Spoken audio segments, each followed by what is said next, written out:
বিনা পইচাত এইডালৰ দ্বাৰাও আপোনালোকে লাইট ভাল কৰিব পাৰিব। কেনেকৈ ভিডিঅ'টো চাওক।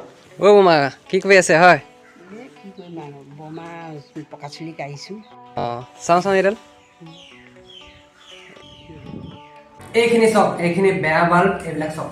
আপোনালোকৰ ঘৰতো চাগে বছৰেকত কিমান ওলাই ঠিকন নাই, আৰু এইবিলাক বাল্ব চবতে ওলাই বুলি দেখিছেনে? এইখিনি বাল্ব আৰু এইখিনি ভাল কৰিব পাৰিব এইডালে।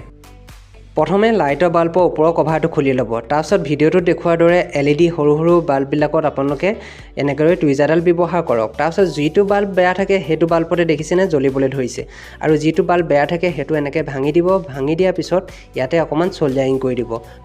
চ'ল্ডাৰিং কৰি হোৱাৰ পিছত আপোনালোকে বাল্বটো হোল্ডাৰত লগাই চেক কৰি চাব। তাৰপিছত আপোনালোকৰ ওপৰৰ কভাৰখন লগাই আপোনালোকে ব্যৱহাৰ কৰিব পাৰিব।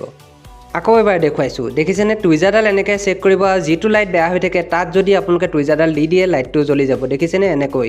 আৰু যিটো লাইট বেয়া হৈ থাকে সেই লাইটটো ভাঙি দিয়ক, আৰু ভাঙি দিয়াৰ পিছত তাত অকণমান চ'ল্ডাৰিং কৰি দিয়ক। ৰেডি হৈ গ'ল আপোনালোকৰ ঘৰৰ বেয়া হোৱা বাল্বটো আকৌ পুনৰ ব্যৱহাৰ কৰিব পৰা। আপোনালোকে হয়তো মোৰ আগৰ বহু ভিডিঅ'ত দেখিছে যে বহুকেইখন অসমৰ কলেজে মোক আমন্ত্ৰণ কৰিছিলে LED মেনুফেকচাৰিং ট্ৰেইনিং দিবৰ কাৰণে। যদি ভাবিছে আপোনালোকেও যদি ট্ৰেইনিং ল'ম বুলি পাৰ্চনেল আহি পিনি, তেন্তে মোৰ লগত যোগাযোগ কৰিব পাৰিব। ভিডিঅ'টো শেষত মোৰ ফোন নম্বৰ দিয়া আছে। আজি ভিডিঅ'টো বাৰু আপোনালোকে কেনেকুৱা পালে? মই আপোনালোকৰ কমেণ্টৰ কাৰণে অপেক্ষা কৰি আছোঁ কিন্তু। ধন্যবাদ।